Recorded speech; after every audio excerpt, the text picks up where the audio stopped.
In today's video, I'm going to teach you how to add images to your Mailchimp email campaigns. Visuals are a powerful way to make your emails more engaging, highlight key messages, and keep readers scrolling. So let's walk through the process step by step in a clear, simple way. Start by opening Mailchimp and signing in to your account. Once you're in, look to the left sidebar and click Campaigns. This is your hub for anything you're sending out.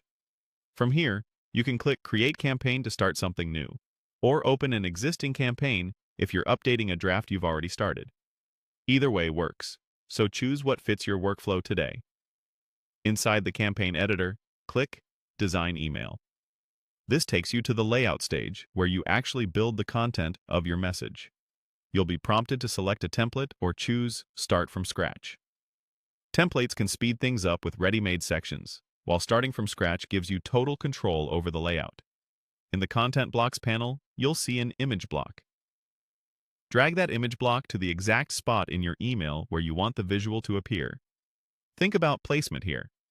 Adding an image near a headline can reinforce your message, while placing it above a call to action can draw attention to your button or link. Next, click the image block you just added. Then click Browse to open the Content Manager. This is where you'll pick your image source. You have three options. Upload lets you bring in a file directly from your computer. Great for something you've just designed. Mailchimp Content Studio lets you select an image you've previously uploaded, which is handy for logos or recurring graphics. And URL allows you to insert an image from an external web link, useful if your visuals live on a hosted site. Choose the option that fits your setup, select your image, and then click Insert. Once the image is in place, take a moment to fine-tune it.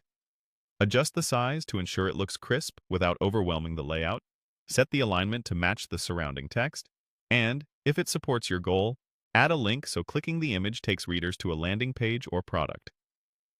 Small tweaks here can make a big difference in readability and performance. When you're happy with how it looks, click Save and Close to finish. Your image is now part of the email design, ready for the rest of your content and any final review.